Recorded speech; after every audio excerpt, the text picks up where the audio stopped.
everyone. I'm Lauren Barrick with Signal 360, and today we are talking with Eric Pulier with Vatam.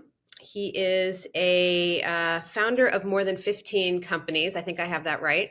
Most of them have some focus on technology.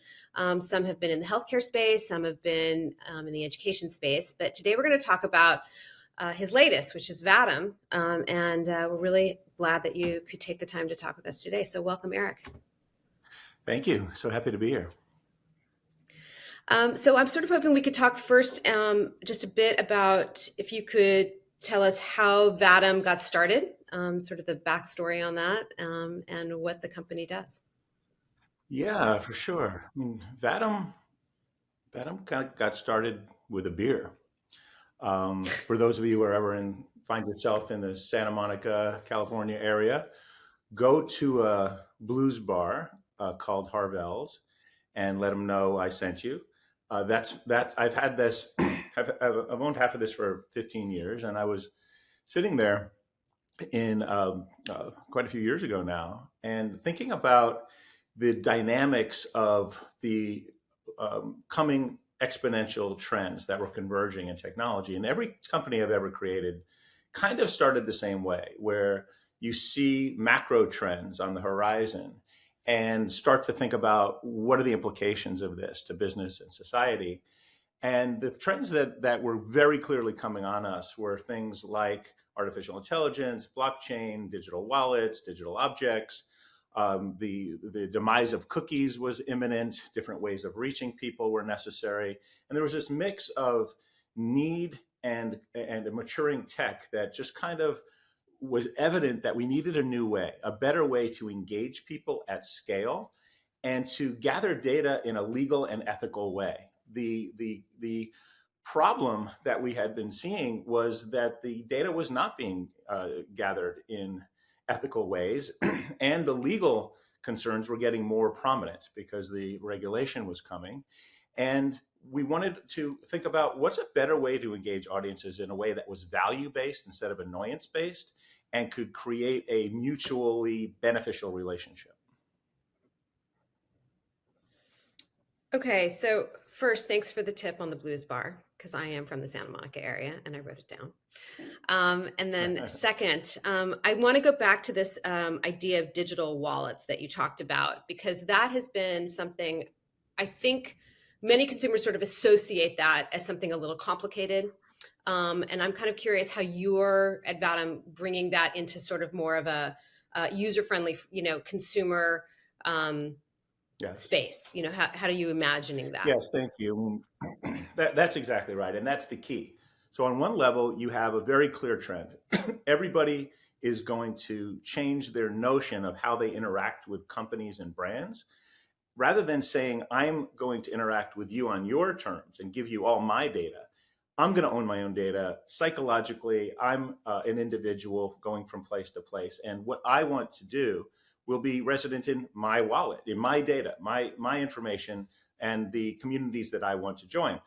So in the early stages of this, the concepts of how to affect that outcome were very complicated. And there was a kind of a niche group that was doing it. There were regulatory uncertainties around how, what would you do if you actually went all the way out into the blockchain world? What was clearly needed was a couple things. One is an absolutely dead simple consumer wallet where you don't have to think about anything and it just works. Onboarding, gamification, actions that are clear and easy to understand, and results that are perceived as valuable and in fact are. So that was one thing. The other thing is, what do you do with it that actually creates that value? So what was clear to us is that blockchain, which was one of the core innovations that enabled people to think of, well, what is the notion of ownership and how does that change our dynamics, actually wasn't necessary for many corporate purposes and actually not even desirable. But for some it is. So the first thing we needed to do was to create a system that was incredibly simple, easy to use, brought in gamification concepts, but also gave the brands and the companies the opportunity to put things on a blockchain or not, and to keep it private as they wished with simple policy and lever. That was very important also to deal with the legal departments and to make sure that that was adhered to. And then the next and final piece is the management of data has to be done extremely carefully, because we are now going into a new mode where if somebody says, yes, you can have my birthday, and maybe it's one brand, for instance, at Procter & Gamble, and someone else says, yes, you can know I like country music, that who's allowed to know that and when and how they can revoke those permissions is, it should be super simple from the consumer side, but it's a more complex task on the back end. So these elements had to come together, and that's what we set out to build at Vatom. So could you give me an example of that in play right now? Like something, I mean, I remember there was Sure. I think you guys were involved in the Frito-Lay FIFA World Cup. I don't know if that's an example of this, but if you could give, That's a walk good us through just sort example. of how Yeah. that illustrates.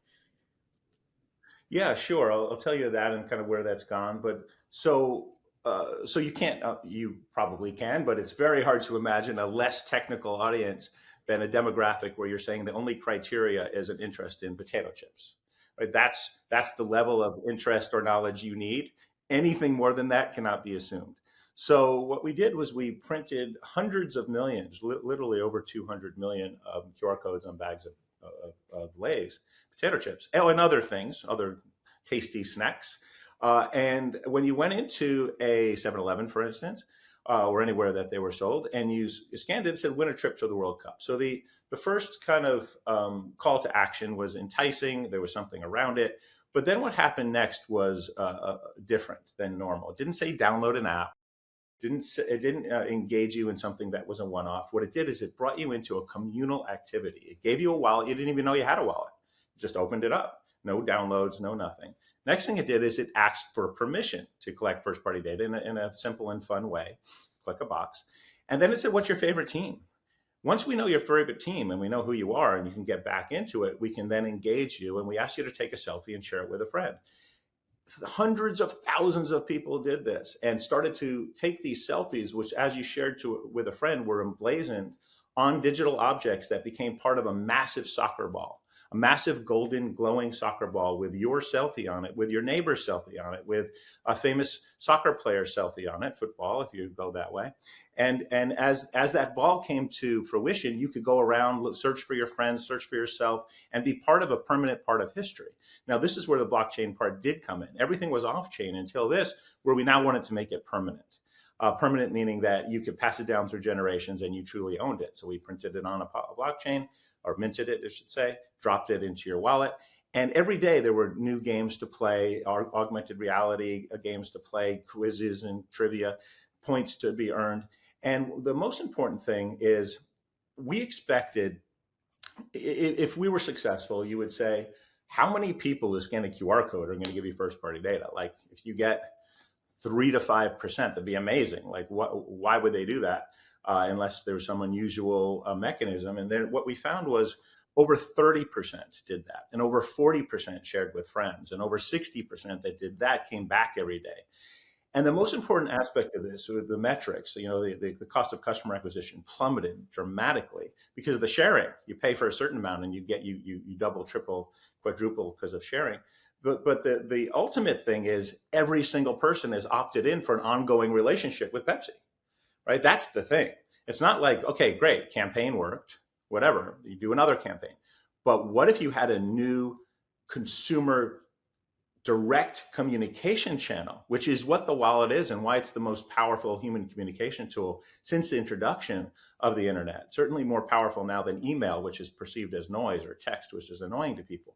You now start dropping value and continuing the relationship in a way that is both ethical and legal. Now, what's happened since is they've rolled out, starting in Latin America, and there's almost certainly over close to 3.5 million people that have now engaged, but not on a campaign basis, but an ongoing basis. And this is truly the future of loyalty, because loyalty is not just about accumulating points. Everyone's got points and they can't figure out where it goes, and I can get a free yogurt if I get 3 more. Like, who knows what to do with that? It's accumulating affinity to something you believe in and something that's fun or interesting, connecting with other people or to the brand in novel ways, and using gamification principles to bring you back in a way that you perceive as having continued value to your life. And what's interesting about this mode of loyalty also is you might start with one brand,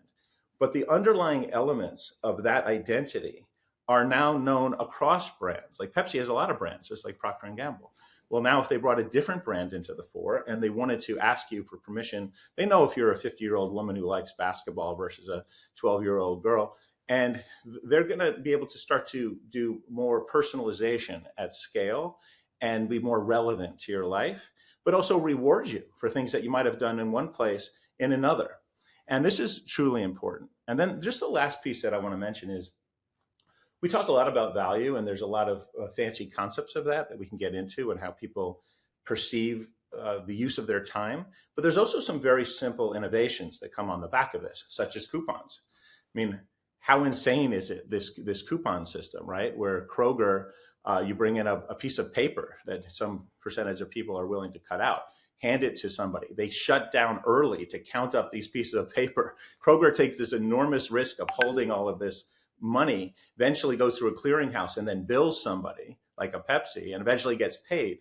So they only have 300 or so promotions at any given time because of this cumbersome and expensive process. Meanwhile, there's 60,000 SKUs, and every single one of these brands wants first-party data and wants to know their customer better. It doesn't want to have to ask Mark Zuckerberg for permission to know their own customer. So this also collapses that whole model, because the objects that fall into your wallet can go all the way back to the register for redemption, and money can move a lot more effectively and fast, and data becomes more accessible and managed properly. So it really has a lot of implications. So are we still thinking about this space and this virtual kind of physical hybrid as a metaverse? Is that something that we still want to describe it as, or is that something that we don't want to talk about? I mean, is that not the way that we think of this? I like to think of it that way personally, but I don't like to use the word because people get confused of what that means. Okay. So let me maybe say what it means to me. Everyone can have their own definition of everything. I'll tell you what it doesn't mean. Metaverse, okay, little men running around, or women running around in 3D and buying things or shopping or going and playing games. That is one aspect of an experience. Roblox, Fortnite, Decentraland, things like that. And there's a use for that. There's a certain demographic that goes for that. Maybe it's widening. There's certain, I think, value in that. But it's much more important to break it down to a more fundamental principle. What we're doing is we add this meta layer onto the internet, right? The most powerful way to communicate out to people who aren't physically present is the internet. We've spent decades building out a set of capabilities, but they lack the notion of ownership, and they lack the notion of identity, like people, places, and things. You don't really have that on the internet. And so when I want to have a social overlay and a feeling of connection and a notion of ownership, like real value for what I'm doing, you need to have a wallet. You need to have an identity, and you need to have some kind of experience that's happening. Now, that experience could be in 2D. It could be Reddit-like. You could be posting something. Hey, post a picture of your cat in a hat, and we're going to judge that, and we'll vote them up or down. Or, that's a meta layer on top. But each of these things starts with the basic principle of know your customer, of identity that goes across these experiences, and then reputation and values and things that you can earn and build. And then one of the types of experiences that you might engage with is in augmented reality. Think Pokemon Go style treasure hunts, driving foot traffic to retail, or something you might do at a concert, which we do all the time. We do lots of concerts. But that's AR overlaid on quote unquote real worlds. The other one is virtual spaces. So as we get more advanced on this social and ownership layer, every website will have a come inside button. Why wouldn't it? It's like saying at first every website was static. I mean, it would be like saying every website is black and white. Why wouldn't you make it color? Why wouldn't you add something interesting and dynamic on it? Why wouldn't you make it personalized? Now we're going to get to the point where every website has an option to become more social more visual, more spatial, more memorable, and more fun. That's the metaverse. What people were thinking about in the past, because I think Mark Zuckerberg came out guns blazing saying we're all going to live in this like game world and play ping pong with each other all day. People were like, well, even if that did work well, which it doesn't, I don't want to do it. It's like, it doesn't sound that attractive.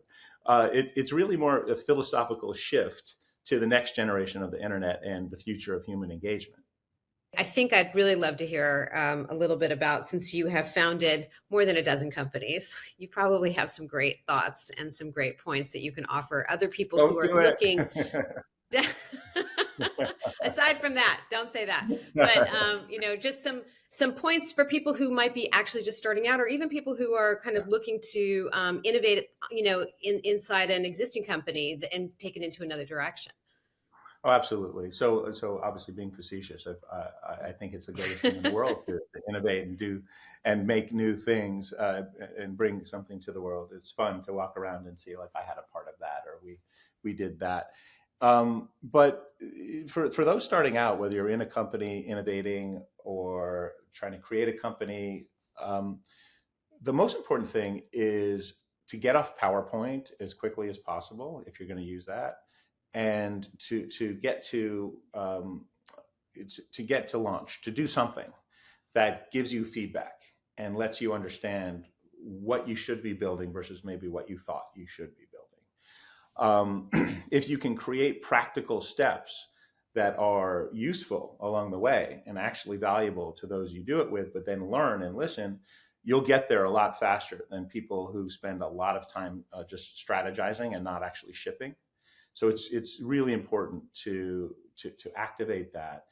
And and this is not for everybody, but my success, or where I found the most, I would say, value in driving forward in my life and career, has been in creating relationships with organizations like Pepsi, Procter and Gamble, Verizon, governments, et cetera, who have real needs, and to try to map what I'd like to see in the world and what I think the world needs with the practical priorities that are coming down. And what happens is we can shift those priorities a little bit by saying, well, did you know you could do this? And they can shift our thinking to say, well, that's interesting, but not as important as these things. And you can start to hone your position by listening. It's amazing what a lunch can do for changing years of work just by listening. And I would really recommend those two things together: listening to the user community, the prospective customers, and incorporating that into something that you can ship fast enough to get feedback. Because the world changes very, very fast. It's, no matter how smart we think we are or how innovative, there's many other people working on the same things at the same time, and the ideas have a time, like it's a time has come for things. So to get ahead of it, you have to move swiftly and practically.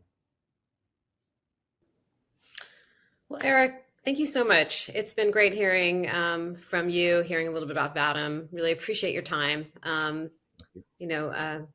Hope to hear a little bit more. I'm sure we're going to hear actually more about Vatam going forward. So thanks for joining us today. Thanks for having me today. It was a pleasure.